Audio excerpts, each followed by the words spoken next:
Time for the news. Bobby's Big Stories. Yeah, good news. A stadium-sized asteroid, deemed potentially hazardous, is expected to move relatively close to Earth. You know, all it takes is one of these on the trajectory. I know.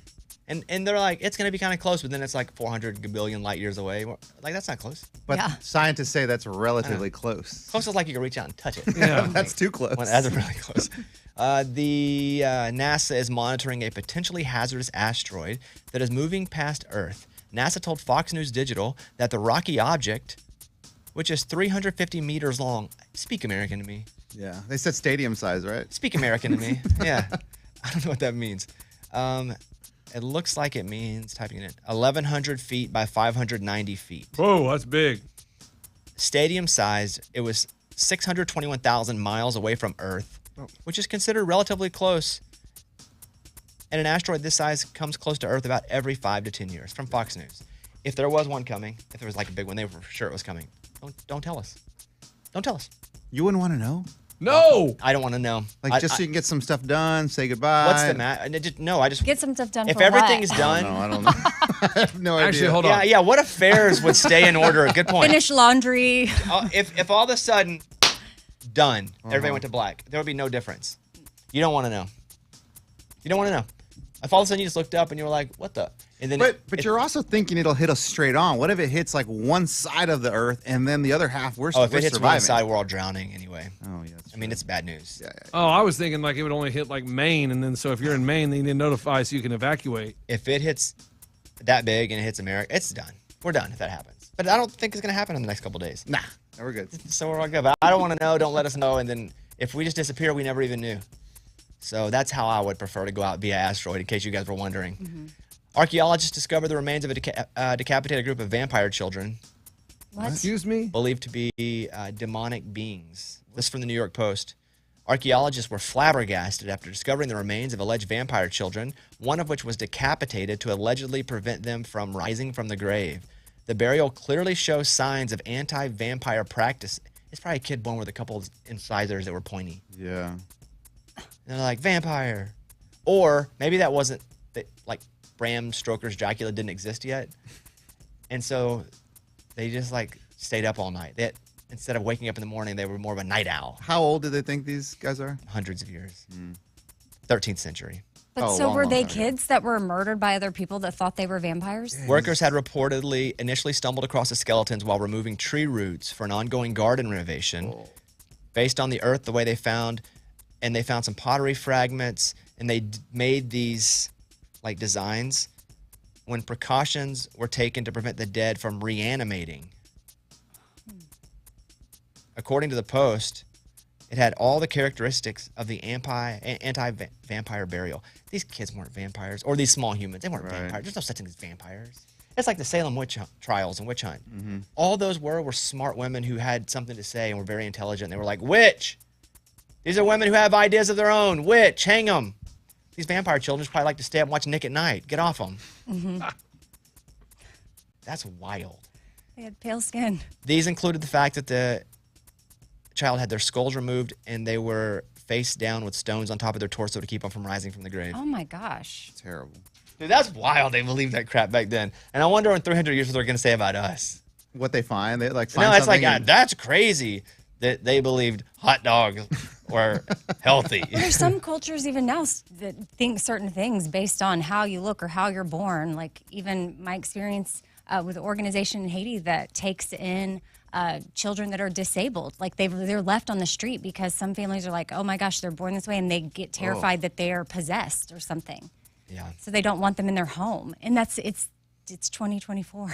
And I mean, you could say the same thing about racism now in our country too, where people believe certain people are lesser than because of the color of their skin. Yeah. That's a good one. Yeah, like America, if you're really good looking, people treat you different. And where do you... I get treated different. And do you think it's because you're good looking? Yeah. Or would there be any other factors at all that maybe would cause that? How is that related? Yeah, it's a guy, he feels it, you know? Just wanted to I say guess it. conditioning, beliefs, sure. If you're in pain because of a breakup, this is a breakup recovery story, Morgan.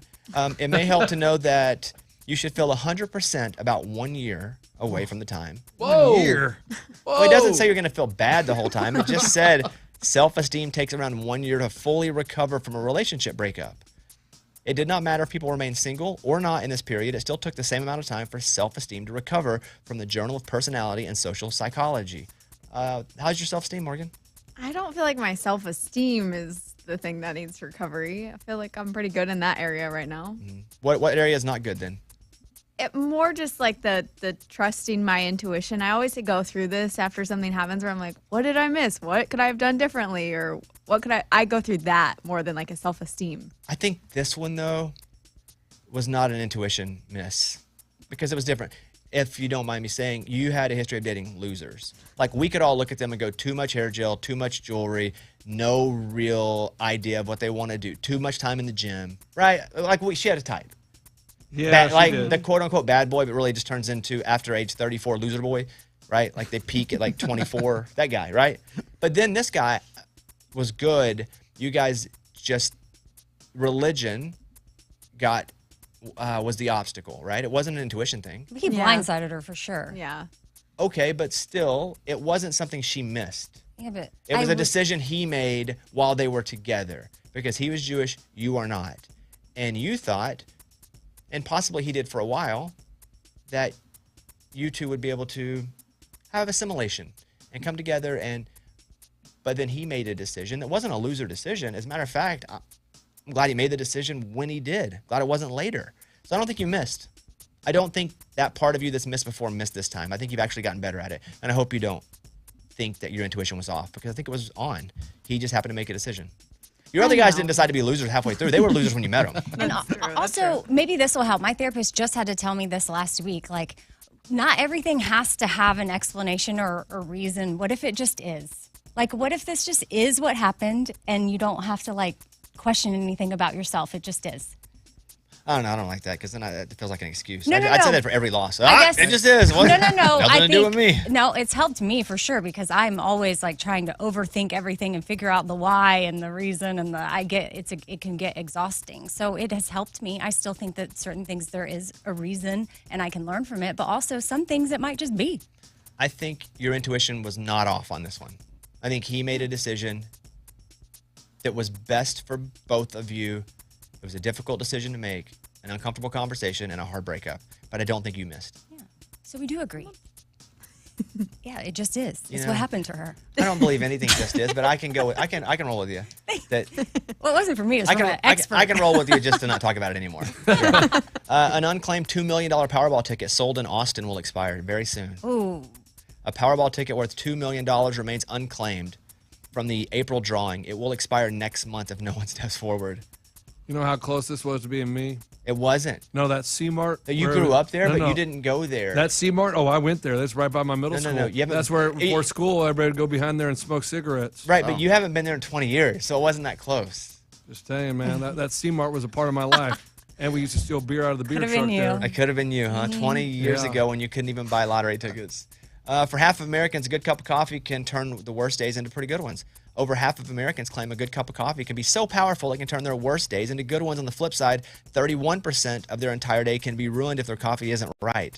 Well, you guys have a problem. What do you mean? If you're basing your whole day on if your coffee's good or if you get your coffee, that means you have too much reliance on coffee. Oh, I thought it was more of you're just having a bad day, but a good cup of coffee will turn that around. You know what? It just is. Good. It is what it is. It just is what it is. You know, sometimes you just gotta let it go. That's from Talker. I mean, you guys love your coffee. Love and it. I'm talking about just generally Americans. Oh, I'm holding mine right now, You and love it's it. making me happy holding it. Good for Yeah, you guys. But it's probably a ritual too, But right? it's a ritual, yes. I don't even have to have it. I rarely ever even finish it. Sometimes there's not even liquid in it. She's drinking from air. It just makes it feel good. Yeah. I just don't like the taste of coffee, so I've never got into coffee. So when it's very much part of our culture. And I'm not hating on it because it's like The Sopranos. Like, I understand that's probably a really good show. Never watched it. Don't hate on it. I just never saw it. Don't drink coffee. Don't like the taste, but I understand there's probably something to it. Okay. And then finally, new research says water does not cure a hangover. No, it feels like it doesn't sometimes. Chugging water after a night of drinking may do little to prevent a hangover. This from University in the Netherlands, New York Post. Their studies show that while drinking water before bed can reduce dehydration, it doesn't cure common hangover symptoms like headaches, nausea, and exhaustion. Yeah, there are other things that would fix those, like not being exhausted, like not drinking too much. Yeah. All right, there you go. All right, that's the news. Those were Bobby's Big Stories. All right, back.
Dustin Lynch, Jelly Roll, Chevrolet, Bobby Bone Show. Hey, call us if you want. 877-77-BOBBY. Thanks, guys.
Amy, give me your thoughts on this, because I saw this pop up in a couple feeds. It's about these, I guess they're celebrities, and how they left their kids in the room when they on the cruise. Did you see this? Oh, yeah. I'll read you the story. Okay, fans are not happy with TikTok couple Matt and Abby Howard. Abby shared that they took their 2-year-old son Griffin and their 12-month-old on a 5-night cruise. Abby shared in an Instagram story, the kids were not enjoying the cruise, so they switched their dinner time to after bedtime and then FaceTimed the monitors as they ate. So they went to eat, left the kids in the room, but they were on the monitors. They couldn't bring the monitors with them because it would only work if you were 10 feet of it. So they FaceTimed the monitor, which watched the kids. And so everybody's all up in arms about it. And again, I wouldn't have cared, but it was on like 9 places. Mm-hmm. I don't have young kids. I don't have any kids, old kids, young kids. So I feel like if you're on a boat and you're not that far off, it's almost like being in a big house and you're not that far off, but I don't know. Sort of, but the boat's also full of a lot of strangers. Great point. See, I didn't think about that. Anybody that could have access to your room that works there, I get that they're on the monitor, but how long does it take you to get from one point of the boat to the other? And listen, I'm not as fired up as some people were about it, but I wouldn't do it. I don't know that I would feel comfortable, but also, they're on the boat. Maybe they know the vibe. They see how it is. They felt like it was safe. I think they're good I didn't think parents, about the other people there, though. I just, that's what I worry about. Because I was like, I don't know. It doesn't seem like a big deal. If they're probably rich people who have huge houses and they're further away from their kids. But yeah, you're right. There's a lot of other people on that boat. And like the people that work there could get in there. When Madeline McCann, wasn't that her name? Like her parents went to dinner like at a hotel and they left her in the room. Yeah. Lunchbox, what do you think about this? I thought it wasn't a big deal because I was like, we put our kids to bed and then we'll leave the phone on speaker in their room and go across the street and have drinks on the porch with the neighbors. And I'm like, oh, no big deal. But That's this, very different. No. Yeah, I it's know, different. Amy. No. Yeah. I didn't think about the strangers till Amy said it, and now I'm like, you can't do it. Yeah, I think you shifted my thinking too by saying all the people on the boat because I did not think about that. Also, I'm not going to get in the comments and be like, you're a terrible parent. Yeah. Because people will do that. People will do that for no reason whatsoever. Wow. But I think you shifted how I think about it when I really wasn't that much at all. I remember. I think it's the other people on the boat that make the difference. Oh yeah, and the access people that have access to the rooms, Yeah. like people that work there. Yeah. That's what I'm saying. Like the other And people you on the may boat. not be able don't to know. get there in time. Like you may think like, oh, we're watching it, but I don't know how big some cruises are huge. When I was a kid, my parents left me in a hotel room with a babysitter they hired in Vegas. Wait, they hired a babysitter Okay. in Vegas. Me and my little sister. Are you sure it was a babysitter? Or they went from one of those cards that like, you want her to come to your room? I don't know. They found a babysitter in Vegas, and then she came and stayed with us for like 4 hours while they went out. You know, if they're a real life babysitter and you get them from like a real babysitter But I mean, website. back in the day, no. Eddie was a kid. No, There's I'm no saying care.com. now. 11, dude. That's crazy. Like, I'm how do they saying, find I'm saying her? now though. If you did it Right. now, let's say you went to one at like Ruby's List or whatever it's called. Yeah, or care.com. Yeah, something like that. Yeah. Okay. Whatever. Ruby's list. I don't even Angie's know. List. Yeah, thank Angie's. you, Angie. Yeah, whatever. And somebody has that. I don't hate that much, but we didn't have those resources, did we? No, we No. didn't, man. I don't even know how they found this lady. It was very weird. I'm sure through a friend of a friend. No. It was a service. Okay. It was a service. Oh, Okay, I know but the a service. I know the service that they have in service. Vegas. In And they had Vegas. babysitting. Okay. I've never been offered a babysitter when I go to Vegas. Wow. You know what? It's still somewhat responsible though That of they your left parents. us If with it a- was let's just say it wasn't prostitution. Okay, they didn't hire a prostitute, which was a She joke. wasn't like pretty. Right. Which well, it doesn't. Hey, cares? that doesn't Have you matter. ever seen prostitutes? Hey, Has to dude, do with your most safety. prostitutes aren't Julia I hate Roberts. to Okay, tell you, they're okay. ugly. I don't know these things, guys. So Looks my are relative. my point is, Well, not really. if it wasn't what we're like, haha, they hired someone in Vegas, and it was an actual babysitter that they were able to get from something that's actually mature of them to not leave you alone in a hotel room. But is that vivid, like core Oh, memory? I'll never forget it. Like they were leaving, and you're like, you're gonna leave us with this lady here? Like How old? She was probably. I mean, I was young, so probably 60. Okay, that's okay then. I like that. It makes me feel better that she wasn't 27. No, she wasn't. I'm pretty sure You're she pretty wasn't one of those. Got it. I mean, there can be 60 I like it. Like The joke is easy to make, but I like it. But I'll never forget it because Amy's it was trying to weird. fight for 60-year-old prostitutes. If you can't hear what she's saying over there, No, she I- went from convincing us Yeah. and being very logical about why we should go. Hey, we should reconsider our thoughts on the boat. Oh, and I the other get- people. Now she's trying to convince us there are 60-year-old prostitutes. you're that are being an babysitting kids. ageist. Huh? You're being an ageist. No, I would just say there aren't as many prostitutes that are 60 as there are 20. I'm using.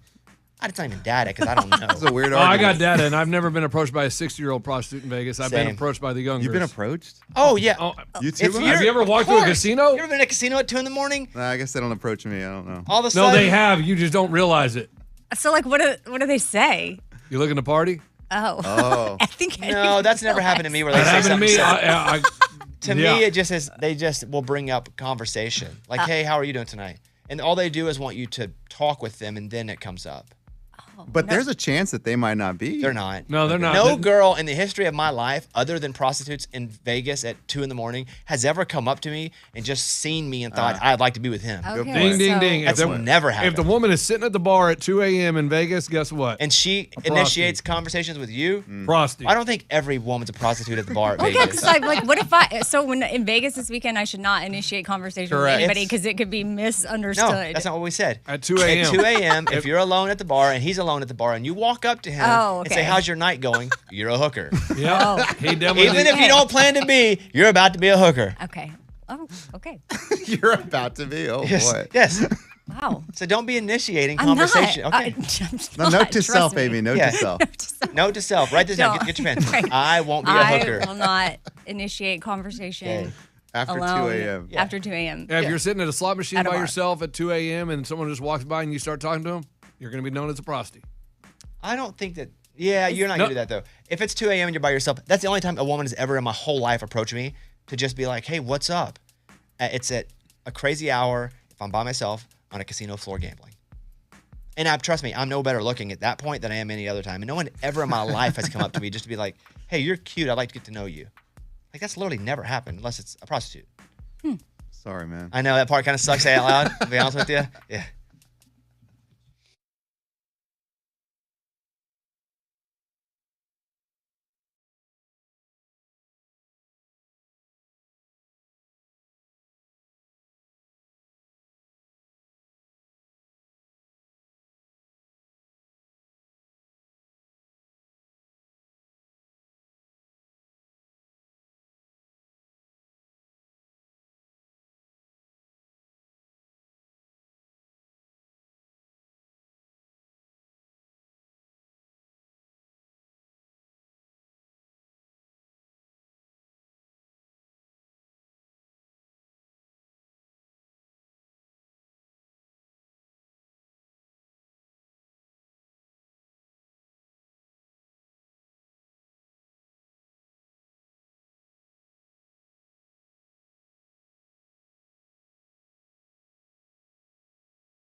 Another crazy doctor doing crazy things. We'll talk about it in a second. Dasha Austin first. Then this doctor, their license was pulled. And why would they even do that? So that, and we'll grab some calls. 877-77-BOBBY. Thank you, guys.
Blows my mind. The state had to yank medical license from a doctor accused of causing permanent damage to patients. I'll tell you what he did. This is a different doctor than the one we talked about before. Because I had to check. Is this the same doctor that was like, remember he was like doing stuff to dudes' wieners? And like, Oh, yeah. Remember that? Yeah. Okay, so here's a different guy. This is from NJ.com. The state has permanently suspended the license of a doctor who was accused of improperly performing invasive cosmetic surgeries, including non-surgical penile and breast enhancement procedures, at dozens of offices in New Jersey and neighboring states. The doctor, a board-certified internist from Cedar Grove, has not practiced medicine in New Jersey since his license was temporarily suspended amid these allegations, but it talks about what he did. He traveled office to office, according to the article, carrying medical products in duffel bags. He saw up to 30 patients daily in makeshift spaces where he failed to observe proper protocols for medical record keeping, patient follow-ups, and in one case, he used an injectable dermal filler for a non-surgical penile enhancement procedure. Oh, my. That caused permanent harm to a patient. Like, he's just going willy-nilly on his own research, apparently. An injectable dermal filler. Dermal. Would that be like what you put in your face? And then you put it in your ding-dong? Epidermis is skin. The layer of skin. Dermal? I don't know. And does he tell the guy, like, skin? we're gonna try something new here? I don't want anything new tried down there. That's wild. I don't like this. Improperly? Why? You're not. Yeah, but I feel bad for whoever that is. Like, Have you done this? No. Are you empathizing? Yeah, why right are now? you? Yeah, why? I'm just saying You that- never empathize with anything, and all of a sudden some guy gets a bad penile enhancement, and all of a sudden your heart hurts felt for him. that? Yeah, but it was. I think it said it was unwanted, right? Isn't that what you say? I Yeah, mean, but so yours was wanted. no, I'm saying like, and it permanently disfigured it. That's not. I mean, It said permanent harm. It didn't say anything about disfiguring. That's where his mind went. What are you talking about, man? what You is all that right? permanent harm? Uh-huh. That's disfiguring. No, that but- sucks. That doctor would just does. go and. But the whole thing too about makeshift spaces, like, hey man, It's like a pop-up shop. aisle 3 at Toys R Us. Meet me back there. Right. That's crazy. There's another story I saw about kids and how they struggle to make friends nowadays. In a poll, 1 of 5 parents fear their children currently have no friends at all. Going to school and not talking to other kids is a reality for more children than you might think. This is from the University of Michigan's Health CS Mott Children's Hospital. Experts recommend telling your kids to pick out a friend at school, even going as far as having your kid ask them to be their friend, especially if they're outgoing. So just go be like, I'd like to be your friend. Like teach your kids to do that. Now, the kid part wasn't so much as interesting to me, but Morgan's podcast on the episode that, is it out today? Yeah, it's out this week. She has a friendship coach on. I never heard of such a thing. What?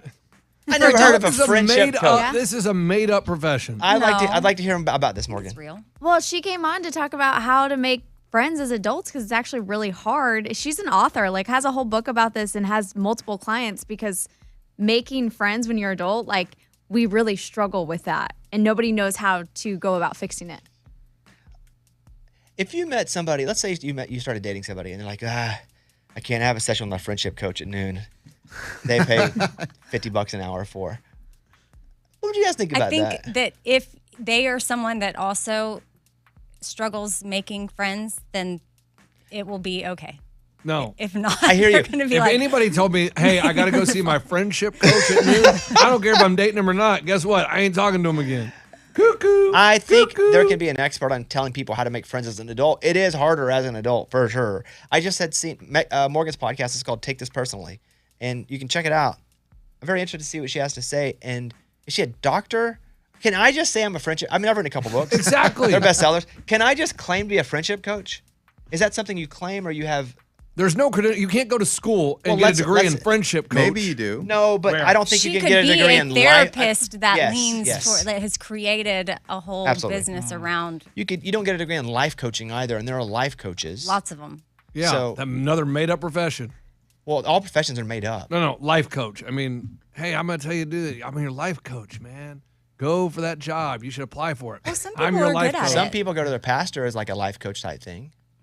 Which is crazy. Another made-up profession. What are you Yeah, like a pastor knows like all the answers. Like that's what I'm saying. People rely on these I people don't think like a pastor they know everything. claims they know all the answers, though. But they go to seminary.